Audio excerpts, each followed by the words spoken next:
Be ready. Start. Mr. Deputy Speaker, sir, agriculture is the backbone of this country's economy. Staggering agriculture shatters country's economy and a strong agricultural sector strengthens the country and its economy. In this respect, not only the present one, but even the earlier Ministry of Agriculture has made a remarkable contribution towards strengthening the agricultural sector. I recall the days in 1952-53 when maize, which was the foodstuff of pigs in America, was being exported to India and supplied to the people who stood in long queues to get it. I have seen this with my own eyes. Today, we see both the food and agriculture ministers being taken to task, even if a little substandard wheat is sold through fair price shops.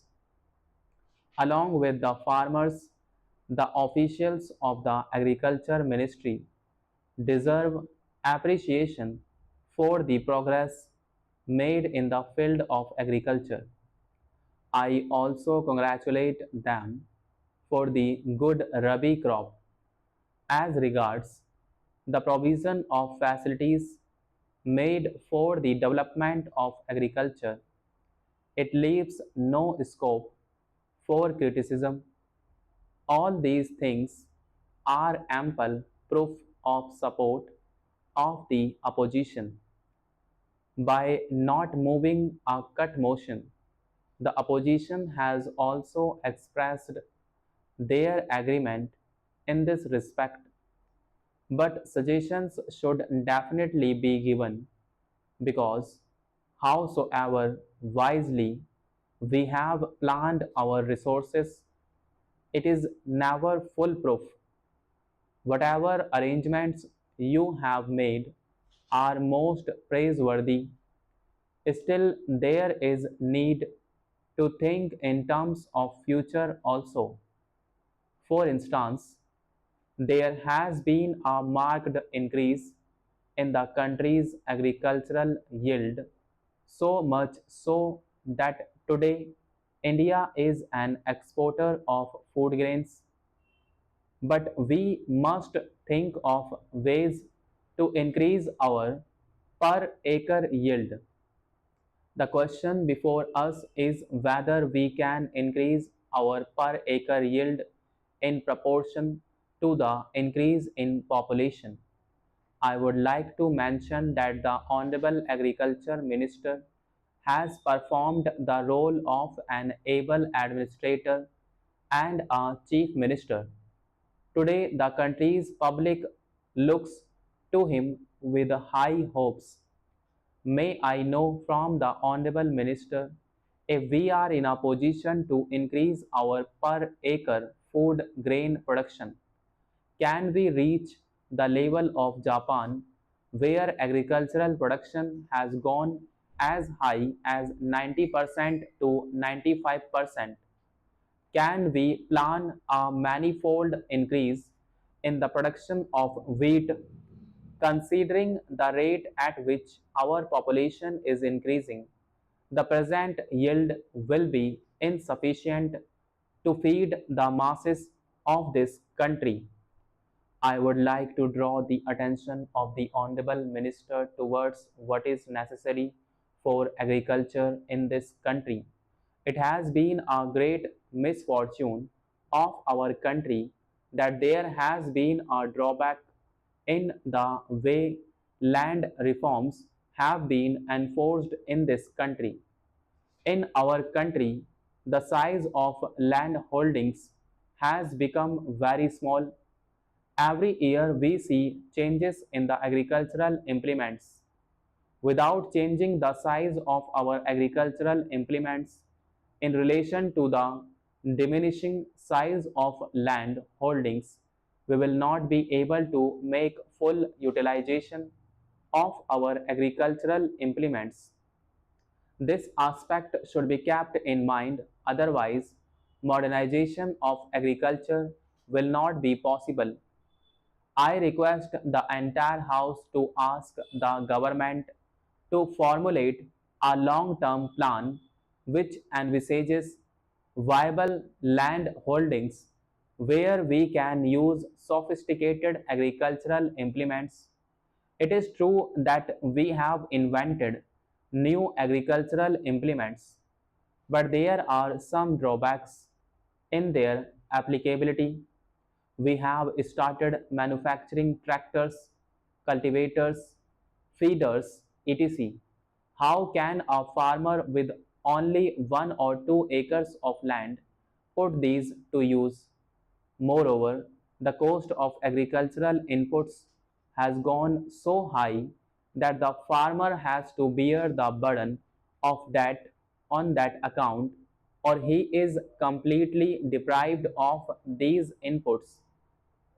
Bedecked with money power, the middlemen offer to purchase the produce of the farmers and later on they sell it to earn profit on it. In this way, small farmers are exploited by the middleman. What I want is that the government should formulate a scheme wherein modern agricultural implements are used by a cluster of 5 to 10 villages so that small farmers can make use of them at a lesser cost. The second most important input for agriculture is fertilizer and seeds. The Honorable Minister has done commendable work in this regard.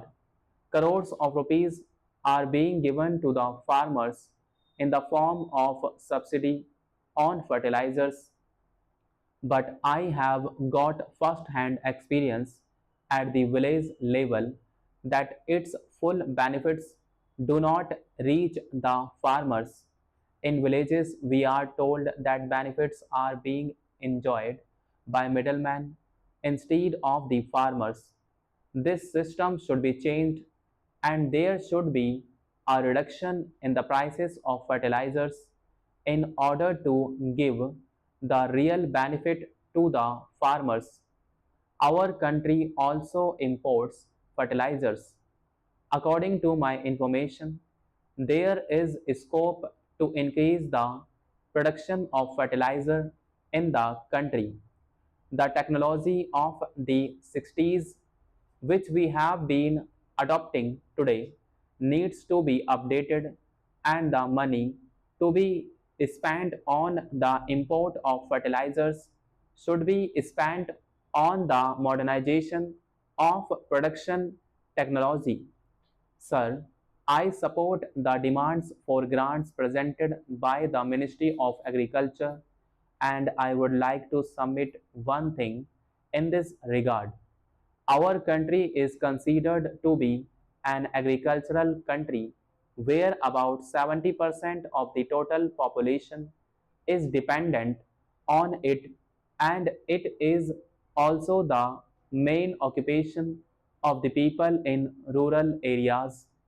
It is true that the country has made considerable development in this field after independence, but still it is essential to bring about further modifications in this field because with the constant increase in the population, our dependence on agriculture is also increasing and it has become a matter of great concern. We have to find out a way to reduce this dependence. About 2 years back, some states of our country, like Gujarat, some parts of Andhra Pradesh, and Rajasthan, were hit by one of the most severe droughts after independence. But the government, under the worthy leadership of Shri Rajiv Gandhi, readily met the challenge and did not let other parts of the country face any problem due to drought.